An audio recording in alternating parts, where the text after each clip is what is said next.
नमस्कार, मैं हूं डॉक्टर हिमांशु बाविशी फर्टिलिटी इंस्टीट्यूट से और बात करेंगे पुअर क्वालिटी एम्ब्रियोस की। मतलब गर्भ की गुणवत्ता अगर कम पाई जाए या कम क्वालिटी के गर्भ पाए जाए तो क्या करना चाहिए, या उसका तात्पर्य क्या है, या उसका आगे का सॉल्यूशन क्या है।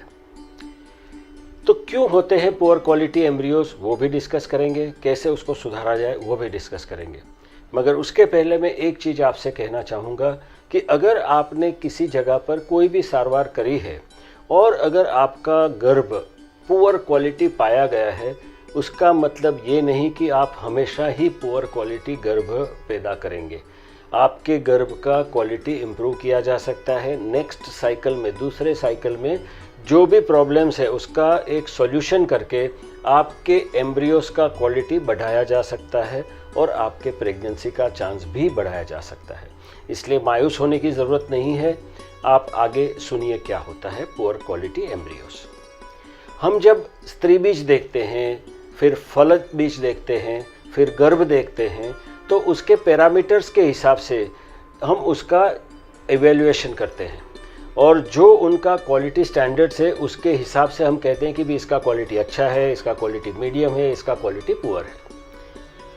तो पुअर क्वालिटी एम्ब्रियो का ये मतलब नहीं कि वो कभी प्रेगनेंसी नहीं देते, मगर ऑफ कोर्स प्रेगनेंसी का चांस एम्ब्रियो की क्वालिटी पे डिपेंड करता है और अगर पुअर क्वालिटी है तो चांस आपका कम रहता है। कुदरती तौर पर गर्भ की क्वालिटी का डिसीजन या चयन या इवेल्युएशन करने का सबसे बड़ा और सबसे सही तरीका है ब्लास्टोसिस्ट कल्चर। अगर हम गर्भ को 4 दिन से ज़्यादा डेवलप होने देते हैं तो अपने आप में जो पुअर क्वालिटी के गर्भ है वो भी करेक्शन करके अच्छे बन सकते हैं, और कुछ गर्भ जो एक्चुअल में क्वालिटी वाले नहीं है वो उनका विकास रुक जाता है और वो ब्लास्टोसिस्ट नहीं बन पाते हैं। तो कुदरती तौर पर अच्छे गर्भ का चयन करने का एक बेस्ट पॉलिसी या टेक्नोलॉजी जो है वो है ब्लास्टोसिस्ट कल्चर। जब हम बात करेंगे कारण की, रीजंस की, तो पुरुष पात्र को हमें नहीं भूलना है, क्योंकि अच्छे काउंट और अच्छे मोटिलिटी का मतलब ये नहीं हो जाता कि स्पर्म अच्छे हैं या पुरुष बीज अच्छा है। हमें चाहिए डीएनए मटेरियल, और एक टेक्नोलॉजिकल नेम है जिसको कहते हैं स्पर्म डीएनए फ्रेगमेंटेशन। मतलब पुरुष बीज के अंदर जो जनिन द्रव्य है वो जनिन द्रव्य कितना सही है, कितना डैमेज है, उसके पर भी गर्भ का फलन होना और गर्भ का क्वालिटी दोनों ही बहुत ही निर्भर करते हैं। तो पुरुष बीज को हम नज़रअंदाज नहीं कर सकते। जहाँ तक स्त्री की बात करते हैं, स्त्री की उम्र बढ़ती है वैसे वैसे उसके एग्स के अंदर डीएनए फ्रेगमेंटेशन या डीएनए डैमेज बढ़ता है और ऑब्वियसली वो एक कारण बनता है पुअर क्वालिटी एम्ब्रियोस का। मगर उसके अलावा भी बहुत सारे कारण हो सकते हैं जिसको हम सुधार भी सकते हैं। 1. स्टिमुलेशन प्रोटोकॉल, मतलब जब हम बीज बनाने का प्रोसेस करते हैं, स्त्री बीज को बढ़ाने की कोशिश करते हैं, ओवरीज को स्टिमुलेट करते हैं, उस टाइम कैसे प्रोटोकॉल यूज़ करते हैं, कैसा मॉनिटरिंग करते हैं, ऑप्टिमाइज़ करते हैं कि नहीं, हार्मोन्स को प्रॉपरली मैनेज करते हैं कि नहीं, उसके पर भी आधार रहता है। और जब बीज फाइनल मैच्योर होता है उसको बोलते हैं ट्रिगर। तो उसके लिए हम ट्रिगर प्रॉपर टाइम पर देते हैं कि नहीं, इफ़ेक्टिव ट्रिगर देते हैं कि नहीं, हम जो ट्रिगर देते हैं वो इफ़ेक्टिव हुआ है कि नहीं, वो कंफर्म करते हैं कि नहीं।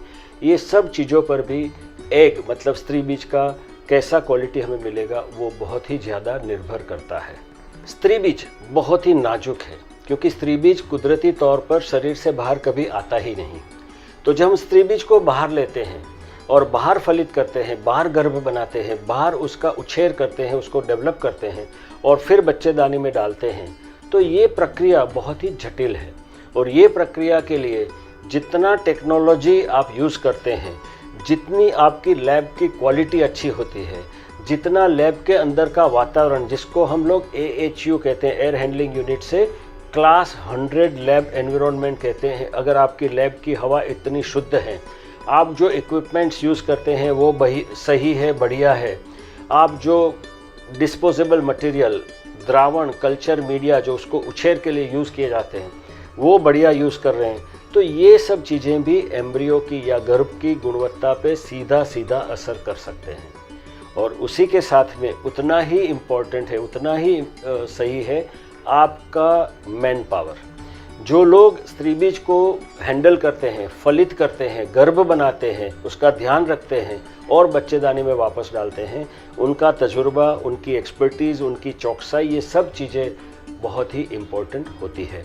तो ये भी एक बहुत बड़ा इम्पोर्टेंट परिमाण है जो हमें मदद करता है अच्छे गर्भ का निर्माण करने के लिए और अच्छे गर्भ प्राप्त करने के लिए। एक और चीज़ आपको बता दें कि गर्भ अच्छा दिखता है, उसका मतलब ये नहीं कि उसकी क्वालिटी हमेशा अच्छी होती है। कभी कभी अच्छे दिखने वाले गर्भ भी जेनेटिकली अबनॉर्मल होते हैं। अगर हम अच्छे गर्भ का जेनेटिक टेस्टिंग करें तो एवरेज 50% के आसपास के गर्भ जेनेटिकली अबनॉर्मल निकलते हैं।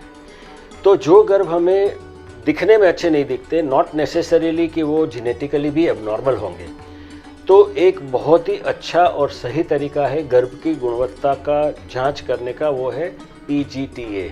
गर्भ को बच्चेदानी में वापस डालने से पहले गर्भ का चयन किया जाता है, जेनेटिक टेस्टिंग किया जाता है और एबनॉर्मल गर्भ निकाला जाता है। ओनली नॉर्मल जो होते हैं उसी को वापस रखा जाता है। तो ये टेक्नोलॉजी के बारे में और जानना हो तो आप मेरे PGTA के वीडियोस देखिए, उसमें आपको पता चलेगा। तो अगर मैं समराइज़ करूं, अगर मैं अंत में कहूं तो ये कहूँगा कि अगर आपका एक बार के IVF साइकिल में गर्भ अच्छे क्वालिटी का नहीं बना है तो मायूस मत होइए। उसका मतलब ये नहीं कि हर बार आपका गर्भ पुअर क्वालिटी या कम गुणवत्ता वाला ही बनेगा। काफ़ी कुछ करके हम लोग उस गर्भ का गुणवत्ता, क्वालिटी इम्प्रूव कर सकते हैं, सुधार सकते हैं और आपको सफलता मिले ऐसी कोशिश अवश्य कर सकते हैं। I hope you enjoyed this video. Keep watching. नमस्कार।